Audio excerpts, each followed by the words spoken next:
अस्सलाम वालेकुम। शराय दस्तूर से मैं हूं अब्दुल करीम सिद्दीकी और आप हैं AQS के साथ। मेरे साथ जहांज़ेब अब्बासी और नासिर इकबाल। सुप्रीम कोर्ट के आईनी बेंच के रूबरू जस्टिस तारिक महमूद की मुअत्तली के हुक्मनामे को मुअत्तल कर दिया गया है। आज की समाअत में क्या हुआ और आगे क्या होगा, उस हवाले से बात करते हैं अपने साथियों के साथ। तो पहले तो नासिर इकबाल साहब। नासिर साहब, और आपको बस साहब, आपको पता है 16 सितंबर को जब ये हुक्मनामा आया नहीं था अभी और ख़बरें चल रही थी कि उनको जुडिशल वर्क से रोक दिया गया, तो हमने उसी दिन कहा था कि ये जो है ये एक डिफेक्टिव ऑर्डर है और ये सस्पेंड हो जाएगा। तो वो हमने क्या कहा था वो दिखा दें सबको। जी, वो ताकि हमारे नाज़रीन को पता चले कि हमारी उस वक्त भी ये राय क्या थी इसके ऊपर। हाँ, तो नासिर साहब दिखा दें अगर आपकी भी इजाज़त है। बिल्कुल जी, पहले देखें जी हमने क्या कहा था। जो डोगर साहब का ऑर्डर है ये सस्टेन नहीं, बड़ी मुश्किल होगा सुप्रीम कोर्ट के अंदर ये सस्टेन करे। तो जनाब नासिर साहब, ऑर्डर सस्पेंड हो गया। आज की कार्रवाई जो है वो उसमें क्या चीज़ आपको ज़्यादा अहम लगी? कयूम साहब, दो तीन बातें हैं इंटरेस्टिंग। एक तो जस्टिस शाहिद बिलाल साहब ने जो कहा है दोनों साइड्स को कि कल जब आए, कल इसकी हेयरिंग है ना, एडजर्नमेंट कल तक हुई है, तो कल हम ये ज़रूर असिस्ट करें कि जिस तरह मुनीर मलिक साहब ने बताया था, जो कि लिटिगेंट जज के वकील हैं, कि ये 16 महीने तक इस पे ऑफिस ऑब्जेक्शन था। जो पिटीशन फाइल हुई थी मियां दाऊद साहब की, 16 महीने तक वो पेंडिंग रही है। इस पे ऑफिस ऑब्जेक्शन था और उसको फर्दर प्रोसीडिंग्स नहीं हुई। फिर ऑल ऑफ ए सडन ये केस टेकअप हुआ और इस पे एक सस्पेंशन रिस्ट्रेनिंग ऑर्डर आ गया। तो कल हमें ये बताएं तो क्या ऐसा हो सकता है कि विदाउट ऑफिस ऑब्जेक्शन को दूर किए क्या एक बेंच एक केस सुन सकता है? इस पे कल एक तो उनको मुशावरत होगी। दूसरा जो मेरे समझ में आई है बात कि आज बड़े मानी खेज बात की जस्टिस जमाल मंदखेल साहब ने कि 18 अक्टूबर को सुप्रीम जुडिशल काउंसिल की एक मीटिंग हो रही है। उस सेशन में बहुत सारे कंप्लेंट्स सुपीरियर कोर्ट जजेस के ख़िलाफ़ जो होंगे, पेंडिंग होंगे, वो टेकअप होंगे। अब मालूम नहीं है कि उसमें कौन कौन से केसेस हैं, इसकी डिटेल्स तो मेरे पास नहीं है, लेकिन उस जहांज़ेब अब्बासी के ज़राए कहते हैं कि ये है मामला, क्योंकि 72 शायद पेंडिंग थे, 72 केसेस, 70 के करीब 70 केसेस पेंडिंग है। और जहांज़ेब अब्बासी के ज़राए ये भी कहते हैं कि शायद उस दिन जो है वो गो के जस्टिस सरफराज डोगर जो हैं वो सुप्रीम जुडिशल काउंसिल के बाई जो उनके जुनेद खान जो सिंध हाई कोर्ट के जज हैं वो चीफ जस्टिस रिटायर हुए हैं, तो उसके बाद अब सीनियरिटी में उनका नंबर बनता है। लेकिन ये कह रहे हैं कि ये क्यों हो सकता है उस इजलास के अंदर ये बात डोगर साहब ना बैठें, ये जस्टिस अतीक साहब बैठेंगे, अतीक शाह जो है वो बैठेंगे। यही कह रहे हैं ना आपके ज़राए, जो पेशावर हाई कोर्ट के और चीफ मैं जस्टिस आपको ये भी बताऊं कि एक चीज़ मिस कर गए हैं। ये 18 अक्टूबर को सुप्रीम जुडिशल काउंसिल की मीटिंग वाली खबर सबसे पहले कयूम सिद्दीकी साहब ने दी थी और इन्होंने पहले बता दिया था कि कौंसिल का इजलास फलां तारीख को। बिल्कुल मुझे याद है, यकीनन आपने दी थी। तो नासिर साहब अब क्या करें, खबर न दें? नहीं, खबर तो दे, ये भी बताया ना कि कंप्लेंट्स कौन कौन सी हैं। मैं बता रहा हूँ ना, उसमें है ना ये कंप्लेंट्स। और जहांज़ेब अब्बासी साहब के ज़राए बड़े ऑथेंटिक हैं। वो कह रहे हैं कि डोगर साहब भी उसमें नहीं बैठेंगे। तो मैंने कहा क्यों नहीं बैठेंगे? तो कहने लगे यार एक देखें ना, एक तरफ तो उनके पास सब जुडिस है इनका मामला, हाँ। तो इस केस में जो इस्लामाबाद हाई कोर्ट के जज साहबान से मुतालिक होंगे उनमें वो नहीं बैठेंगे। वो प्रोप्राइटी डिमांड्स क्या है, उनको बैठना भी नहीं चाहिए। नहीं, ये क्या बात हुई? नहीं, ऐसे ही होता है। वो आईनी जिम्मेदारी, आइन उनको ये जिम्मेदारी दे रहा है। नहीं, लेकिन वो देखिए ना, वो कन्फ्लिक्ट ऑफ इंटरेस्ट भी है ना, उन्हीं ने ऑर्डर दिया हुआ है। वो एतराज़ात आएंगे ना। नहीं, बिसाइड उन्होंने का ऑर्डर तो नहीं, जस्टिस शौकत सिद्दीकी के एतराज़ को भी उठा के बाहर फेंके, तो उन्होंने कहा ये आईनी जिम्मेदारी हम नहीं कह सकते उठा के फेंके। वो ठीक है, लेकिन रिस्ट्रेनिंग ऑर्डर इनका ये मुनासिब नहीं है कि वो बैठें। ये एक अच्छी जस्टिस अतीक साहब बैठ जाएंगे, इसमें क्या है? हाँ, चलें, ठीक है। तो अब आप आ जाएँ कि ये आपकी आगे के जस्टिस जमाल मंदखेल साहब का ये कहना कि 18 को या 16 को सुप्रीम जुडिशल काउंसिल की मीटिंग है। मैं ये समझाऊँ कि इम्प्लाइडली वो ये कहना चाह रहे थे कि जहन में रखिए कि ये कंप्लेंट भी हमारे पास है, यानी उस सुप्रीम जुडिशल काउंसिल में है, तो ये देख लें। और कई सुप्रीम जुडिशल काउंसिल के अंदर तो नासिर साहब कौन होंगे? मतलब chief justice Mansoor Ali Shah, justice Muneeb Akhtar, justice Aalia Neelum, और अगर ये नहीं बैठते हैं अपना सरफराज डोगर साहब, तो फिर जस्टिस अतीक शाह। बिल्कुल 5 मेंबर की कौंसिल है। हाँ, तो 3-2 से फैसला हो सकता है कोई? हो तो सकता है। अच्छा। लेकिन देखें, supreme judicial council just like that तो डिसाइड नहीं करती ना, वो तो एक ट्रायल कोर्ट टाइप की होती है ना। हो सकता है कि जस्टिस जहांगीरी साहब, ये मैं प्रिज्यूम कर रहा हूँ। वैसे एक आर्गूमेंट ये भी है ना कि ये एलिजिबिलिटी का मामला है, ये मिसकॉन्डक्ट तो नहीं है। लेकिन एक तरफ नुक्ता ये भी है कि अगर ऐसा मामला है और एक जज है तो इससे बड़ा मिसकॉन्डक्ट क्या हो सकता है? लेकिन क़य्यूम साहब, मुझे एक बात बताएं, क्या उनको राइट ऑफ हियरिंग नहीं मिलेगी? राइट ऑफ ऑडियंस तो मिलेगी ना, तो आपके ख्याल में उसी दिन हो जाएगा? I don't think so. उनको नोटिस होगा, फिर वो अपना जवाब तैयार करके देंगे, इसमें it will take some time. तो एक दिन तो अच्छा, वापस आ जाए और आज की जो जस्टिस मोहम्मद अली मजहर साहब की ऑब्जर्वेशन को आप किस तरह देखते हैं? मैं सिर्फ इधर दे दूँ? हाँ बिल्कुल। हाँ, जस्टिस मोहम्मद अली मजहर साहब की इस ऑब्जर्वेशन को कि हमारे पास सुप्रीम कोर्ट के सिर्फ इस हद तक मामला है कि आया को वारंटों के अंदर इंटरम ऑर्डर जारी किया जा सकता है या नहीं, तो हम तो इसको इस हद तक देखेंगे। तो यही पटिशन भी है जस्टिस तारिक महमूद जहांगीरी साहब की, जो वो CPLA में आए हैं, और उसमें भी उन्होंने यही बात कही है। तो इसका मतलब तो ये हुआ कि अगर पटिशनर साइड यानी जस्टिस तारिक जहांगीरी साहब, जो इधर उधर के जो बाकी जैसे डिग्री उनकी कैंसिल कर दी गई और वो बाकी इश्यूज़ हैं, वो अगर लाना भी चाहें तो कोर्ट ने एक तरह से ये बात कर दी है कि भाई हम सिर्फ इस हद तक ही रहेंगे। और इस पे जैसे जो इसका मतलब क्या है? तो फिर जो उनकी सेकंड प्रेयर है कि हाई कोर्ट को उस वक्त तक जो है वो इनकी डिग्री के मामलात के ऊपर को वारंटो प्रोसीडिंग्स रोकने का हुक्म जारी किया जाए, वो फिर प्रेयर तो नहीं आज कबूल हुई ना? वो आज नहीं हुई।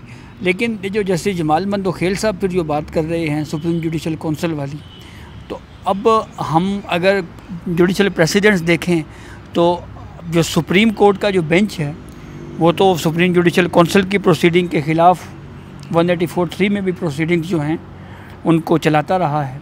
तो अगर उन प्रेसिडेंट को सामने देखें तो ये तो क्या सुप्रीम कोर्ट फिर ये भी कह सकता है सुप्रीम जुडिशल काउंसिल को कि जनाब इस इशू को भी ज़रा टेकअप करें और ज़रा चलाएं इसको? फिर नहीं, इस तरह की डायरेक्शन नहीं दे सकते क्योंकि 211 का बार है ना नासिर साहब, सुप्रीम जुडिशल काउंसिल को कोई ऑर्डर जारी करने के हवाले से। वो ऑब्जर्व क्लॉजेज हैं उसमें बड़ा ज़ाती ख्याल है, वो ये है कि जो उन्होंने जो आज का ऑर्डर है उससे ऐसा लगता है कि जो डिग्री के ख़िलाफ़ जो डिफरेंट केसेस पेंडिंग हैं उस तरफ हम नहीं जाएंगे, वो अपना it will take its course. देखिए, आज मुनीर मलिक साहब की जो आर्गूमेंट था नाज़िर साहब, वो कहते हैं कि 189 जो आर्टिकल है उससे भी और 199(5) के हवाले से भी उनका ये कहना था कि जनाब रिट ऑफ जो को वारंटो है साथी जज के ख़िलाफ़ नहीं हो सकती है।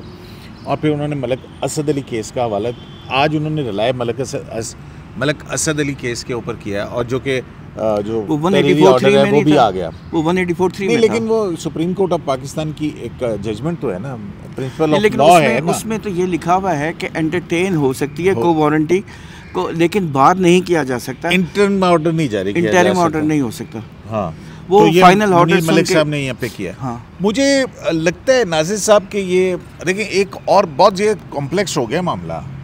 उधर से डिग्री 35 साल या 32 साल के बाद, इतने जुडिशल कमीशन में से लाइसेंस का मामला, ये सारा कुछ। अब ये नहीं होगा कि जी 35 साल के बाद अचानक से आपको ये ख्याल आया कि देखें यही बात है ना, यही तो इसमें क्वेश्चन है, यही इस मामले को थोड़ा सा डाउटफुल बना देती है कि इतने अरसे बाद क्यों। और उन्होंने एनरोलमेंट कमेटी के सामने अपील होंगे जस्टिस साहब, उसके अलावा लाइसेंस भी इशू हुआ होगा, उन्होंने प्रैक्टिस भी की है, सब कुछ हुआ है, उस वक्त कुछ भी नहीं हुआ और ऑल ऑफ ए सडन ये अब ये मामला टेकअप हो गया। इससे थोड़ा सा डाउट क्रिएट होता है। मतलब मैं ये नहीं कह रहा कि दोनों साइड को ये नहीं कह रहा, उनके भी राइट्स हैं, उनके भी राइट्स हैं, लेकिन और फिर उन्होंने बेशुमार केसेस निपटा भी दिए और जस्टिस भी किया होगा। बड़ा अजीब सी खिचड़ी सी है देखें, डिग्री कैंसिल है, बार का लाइसेंस है उनका, एडवोकेट जज है, सुप्रीम कोर्ट ने रिस्ट्रेनिंग ऑर्डर ख़त्म कर दिया है, डिग्री जो सी है ना वो कहते हैं कि है नहीं इनके पास, लेकिन देखें, अगर अब वो सिर्फ लाइसेंस पे चल रहे हैं। तो लाइसेंस तो है, लेकिन जब डिग्री नहीं हो, डिग्री ही देखिए, डिग्री तो नहीं, तो जिन्होंने डिग्री के ऊपर देखना है, इस्लामाबाद बार काउंसिल, वो सुप्रीम कोर्ट के अंदर पार्टी आई हुई है। मैं बताऊँ, अजीब सा हौच पौच मामला है। लेकिन बात है कि जब डिग्री में प्रॉब्लम है तो फिर आगे भी चीज़ें उसका फॉल आउट तो होगा। ये तो नहीं हो सकता कि फिर कुछ भी ना हो कि उनको अच्छा, क्या ना साहब, जैसे आज उन्होंने किया है अदालत ने कि ठीक है हम उसका ऑर्डर सस्पेंड करते हैं, अब ये नोटिस हो गए हैं, कल रिस्पोंडेंट्स को नोटिस हो गए हैं। जो मियाँ दाऊद की पिटीशन है उसके अंदर यूनिवर्सिटी भी है रिस्पोंडेंट में, और उसमें जुडिशल कमीशन ऑफ पाकिस्तान भी है, फेडरेशन ऑफ पाकिस्तान भी है, अटॉर्नी जनरल को भी नोटिस हो गए, एडवोकेट जनरल को भी नोटिस हो गए। तो कल अगर अदालत के सामने ये डिग्री वाला मामला कराची यूनिवर्सिटी कहते कि जनाब ये देखें, और वो कहें कि जनाब ये जिस वक्त ये इलेक्शन या इम्तिहान की बात करते हैं, उस वक्त ये गवर्नर पंजाब के जो हैं वो पॉलिटिकल सेक्रेटरी थे, और वहाँ पे जो है उस दौरान में इनकी कोई छुट्टी नहीं है।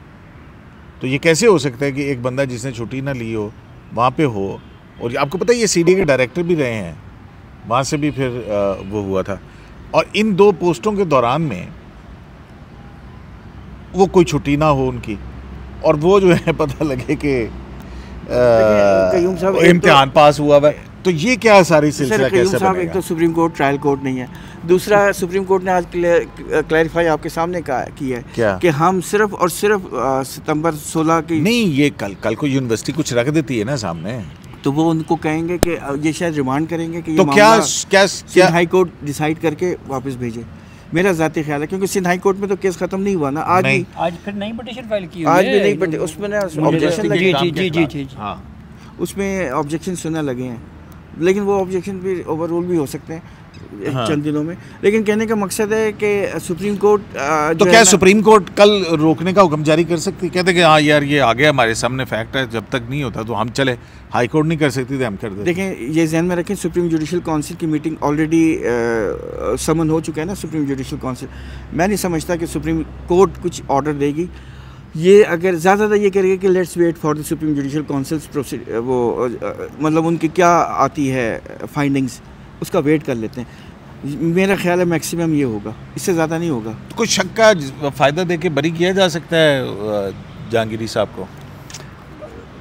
आपको क्या लगता है फाइनल आउटकम क्या निकलेगा नासिर साहब इसका? पहले तो सुप्रीम जुडिशल काउंसिल का ये डिग्री वाले मामले के ऊपर देखिए, मुझे लगता है कि तारिक जहांगीरी साहब जो हैं सब जुडिस में, मुझे लगता है कि ये तारिक जहांगीरी साहब जो हैं बच जाएंगे। बड़ी रिसर्च कर रहे हैं लोग। देखें, एक अच्छा जज हैं तो ज़रूर बचना चाहिए, इसमें कोई हर्ज तो नहीं है ना।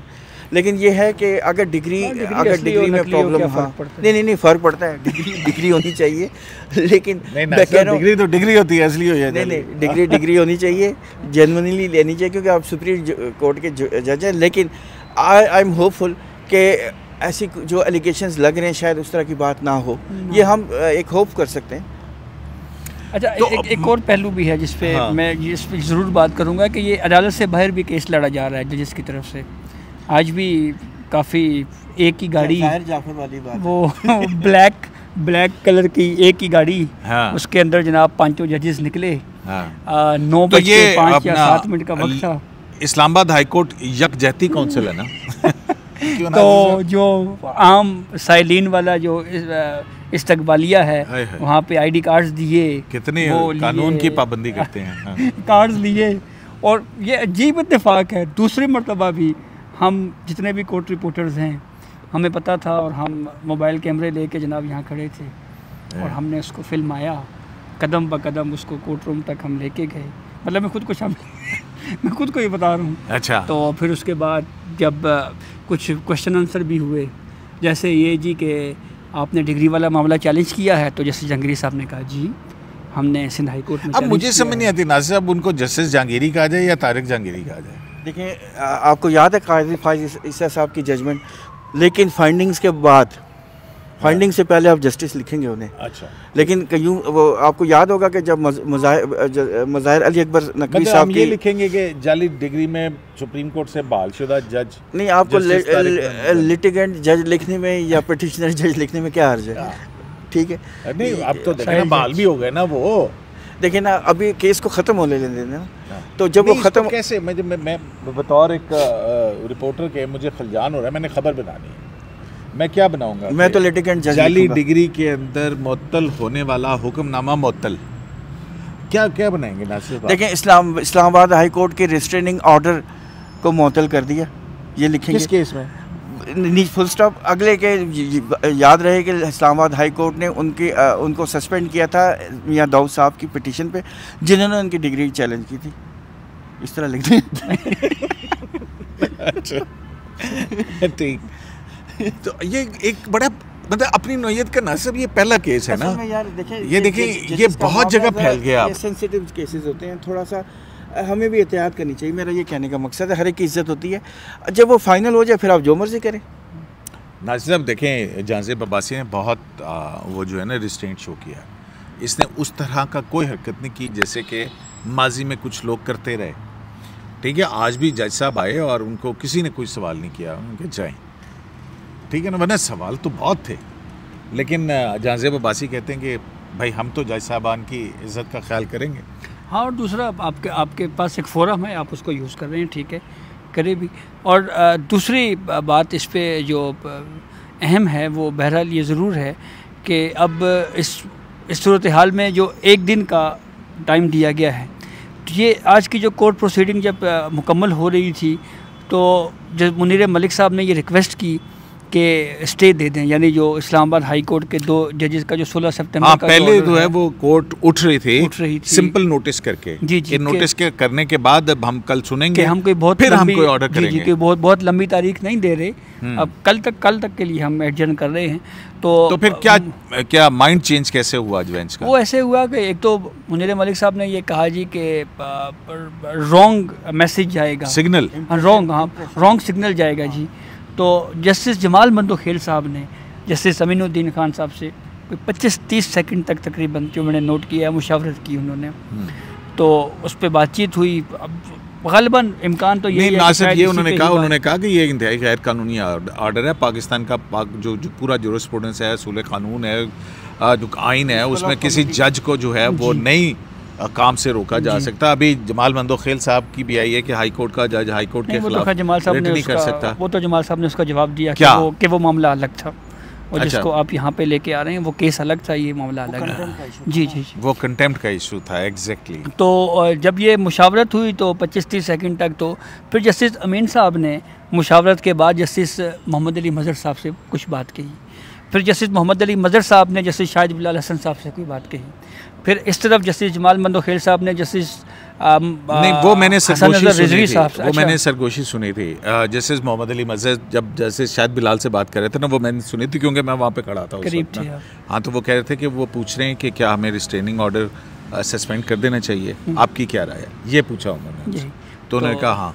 तो मेरे ख्याल में एंड में शायद जस्टिस जमाल मंदोखेल साहब की ही जो एक मुशावरत में या उनकी एक राय थी, शायद उससे एग्री किया गया, क्योंकि बेंच जाहिर बात है वो इज्तिमाई दानिश के साथ ही ये यहाँ पे 5 जजेस ने ही एक ऑर्डर दिया है, तो फिर स्टे दिया गया है कि ठीक है कल तक की बात है तो कल तक एडजर्न कर देते हैं, और यूँ स्टे दिया गया। तो नासिर साहब, आपको क्या लगता है कि ये मुकदमा कितने दिन में संभल जाएगा, हो जाएगा, या आपको लंबा चलता हुआ अब नज़र आता है? ये आज तो हिंट दिया था, इंडिकेशन दी थी कि ज़्यादा शायद ना चले, लेकिन आपको याद है कि जो 5 जजेस ने जो ट्रांसफ़र को चैलेंज किया था कितने अरसे चला था, और उसके अलावा मिलिट्री कोर्ट तो बहुत ही ज़्यादा चला था। मुझे लगता है कि केस चलेगा कुछ दिन। अच्छा, अब मसलन एक और सवाल है मेरा कि अब सूरत हाल ये है कि सुप्रीम जुडिशल काउंसिल कहती है कि नहीं, ये एलिजिबिलिटी का मामला हम नहीं इसको देखते, ठीक है। इधर से जो है वो इंटरम ऑर्डर जो है उसको सेटिसाइड कर दिया है सुप्रीम कोर्ट ने।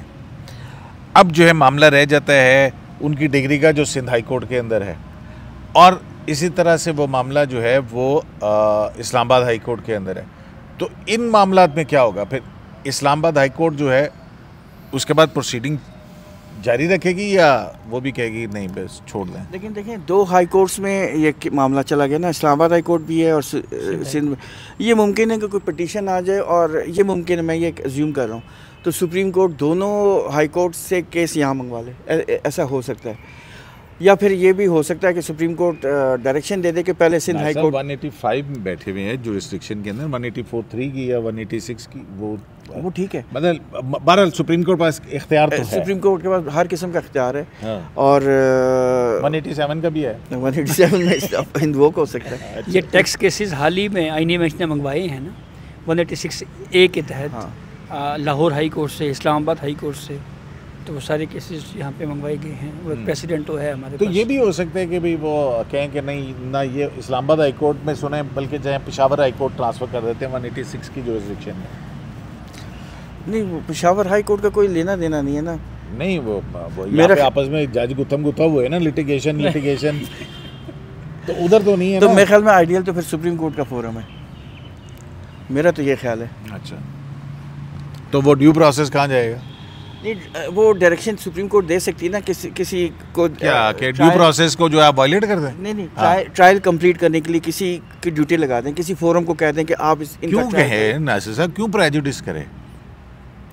देखिए, वो ये नहीं कहेगी कि डिसाइड इस तरह करना है, वो कहें कि आप टेकअप करें और मामले को देखें, या कोई कमीशन या इस तरह की कोई नहीं, ये तो ऑटो फॉल होगा ना। मतलब कि अगर यहाँ पे वो कहते हैं कि हम इंटरम ऑर्डर की हद तक हमने मुदाखलत की है, बाकी अब हाई कोर्ट से जब फैसला हो जाएगा फिर आ जाएगा। देखिए, ये एक जज का मामला है ना, और किसी को पनिश नहीं किया जा सकता है अनहर्ड।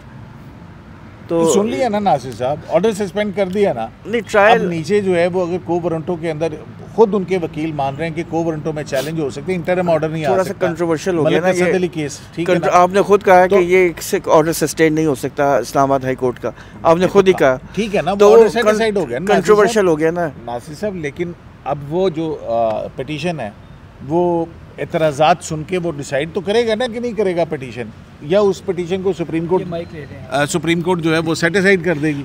जनाब साहब सब कुछ कहना हाँ, मैं कह रहा हूँ कि माइक आप रख लें। नहीं आप बोले। तो इस पे अब बहरहाल ये वो सवाल था, पहली हियरिंग ही है ना सर, अब आगे चल के देखते हैं कोर्ट इसको कैसे नहीं, इतने सीनियर लोग हैं यार आप लोग, तो मैं ये पूछ रहा हूँ आपसे। देखें, सीनियर होने का ये मतलब नहीं है कि हम जो है वो ज्योतिषी भी बन जाए। तो कुछ दिन चलने देना, तो फिर वो आपको क्लियर हो जाएगी मामला। मेरा ज़ाती ख्याल है कि सुप्रीम कोर्ट शायद अपने मामला अपने हाथ में ले ले, ये मेरा ख्याल है। नहीं, तो मामला तो हाथ में ही लिया हुआ है ना उन्होंने। मामला उन्होंने एक लिमिट तक लिया है ना, हो सकता है कंप्लीट जो मैं यही कह रहा हूँ कि कल क्या आता है रिस्पोंडेंट्स की तरफ, जेसीपी क्या कहता है, उन्होंने चीफ जस्टिस को भी नोटिस किया हुआ है ना, क्योंकि पार्टी बनाया हुआ उन्होंने चीफ जस्टिस को इसमें। वो तो शायद पिछली दफ़ा भी नहीं आए थे, इस दफ़ा भी शायद वो यही कहें कि जो डिसाइड होगा हम उसको एक्सेप्ट करेंगे। ये सिर्फ मियां दाऊद को बनाया है उन्होंने इसमें रिस्पोंडेंट। नहीं, मैं चेक कर लेता हूँ उसको कि वो नहीं, देखे ना, वो मियां दाऊद ने तो वेव किया ना, और attorney general additional attorney general साहब ने भी वेव दासी साहब, मियां दाऊद की पिटीशन के अंदर जो है वो judicial commission of Pakistan federation और कराची यूनिवर्सिटी, ठीक है ना, उनको बनाया हुआ है। पिटीशन में तो नहीं है ना। नहीं, वो लेकिन उसकी पूरी पिटीशन लगी हुई है ना, वो मियां दाऊद वर्सेस फलाना फलाना है ना, तो उनको देखें, ये तो आई डोंट नो कि वो यूनिवर्सिटी को भी नोटिस हुआ होगा या नहीं हुआ होगा। इस केस में तो जस्टिस जहांगीरी साहब का केस टेकअप हुआ है। क्या कह रहा है ऑर्डर? जी मैं पढ़ता हूँ। देखिए, जस्टिस जहांगीरी साहब का की पिटीशन टेकअप की है ना, तो जस्टिस जहांगीरी साहब ने, मुझे याद नहीं पड़ रहा कि उन्होंने वो दूसरे केस के अंदर चीफ जस्टिस को बनाया है। हाँ। लेकिन मियां दाऊद ने तो बनाया हुआ ना साहब, मियां दाऊद के मियां दाऊद साहब का केस तो इस्लामाबाद हाई कोर्ट में। और नासिर साहब, बात ये होती है ना, वो आते हैं वो कहते हैं कि इस नीचे जो रिस्पोंडेंट थे उनको आपने यहाँ रिस्पोंडेंट नहीं बनाया। ये बात हो सकती है, लेकिन फिलहाल उनके सामने रिस्पोंडेंट नहीं है, ये आप ज़रा चेक कर लें। ऑर्डर देखे ना जी, ऑर्डर क्या कह रहा है अभी इस वाला जो अभी जो आया ना तहरीरी ऑर्डर आया, वो पढ़ लेना ज़रा जी। ये office to issue notice to the other unserved respondents for tomorrow. Unserved respondents. अब देखें नाज़िर साहब, यहाँ पे additional attorney general waive off हो गया, मियां दाऊद को भी वेव ऑफ कर दिया, ये दोनों वहाँ मौजूद थे। अब नहीं थे तो वो जुडिशल कमीशन नहीं था और कराची यूनिवर्सिटी नहीं थी, फेडरेशन थी। फेडरेशन को 27 में अटॉर्नी जनरल का नोटिस हो गया। फेडरेशन की तरफ से कोई नया वकील आएगा, उसमें रिस्पोंडेंट नंबर 2 कौन है, जरा ये देखिएगा। वो तो ये मियां दाऊद ही होंगे। वो तो सराज बहाज को बनाया हुआ है ना नाज़िर, वो इंटरवीनियर था ना वहाँ पे। नहीं, ज़रा एक नज़र देख लेना। वो तो ढूंढना पड़ेगी ना सर, petition इन्होंने है। बनाया था ना, लेकिन मियाँ दाऊद की पूरी पिटीशन लगी हुई है उस जो चैलेंज किया है उसके साथ। पता नहीं, हो सकता आप ठीक कह रहे हैं। देखिए लेकिन अदर मेरा रिस्पोंडेंट्स का लफ्ज इस्तेमाल हुआ है ना, रिस्पोंडेंट्स। वो अदर रिस्पॉन्डेंट नंबर 2 और 3 भी हो सकता है ना इस केस में। इस केस में भी तो कुछ और रिस्पॉन्डेंट्स हैं ना, जैसे जहांगीरी की पिटीशन में। मैं वो ये कहना चाह रहा हूँ कि उसको एक दफ़ा देख लें अगर। जैसे तारिक जहांगीरी वर्सेस मियाँ दाऊद एंड अदर्स, रिस्पोंडेंट में इस्लामाबाद हाई कोर्ट है अगेंस्ट द रिट ये एंड ये। Respondent number 2 Islamabad high court है जी, इस्लामाबाद हाई कोर्ट है इसमें। हाँ, तो वो अदर्स में ये आ सकते हैं, ये मेरा ख्याल है। हाँ बहरहाल कल पता लगेगा कल कि पता किस लगेगा। किस किस को होगा। तो जनाब शराय दस्तूर से AQS लाइव से इजाज़त दीजिए। अल्लाह निगहबान।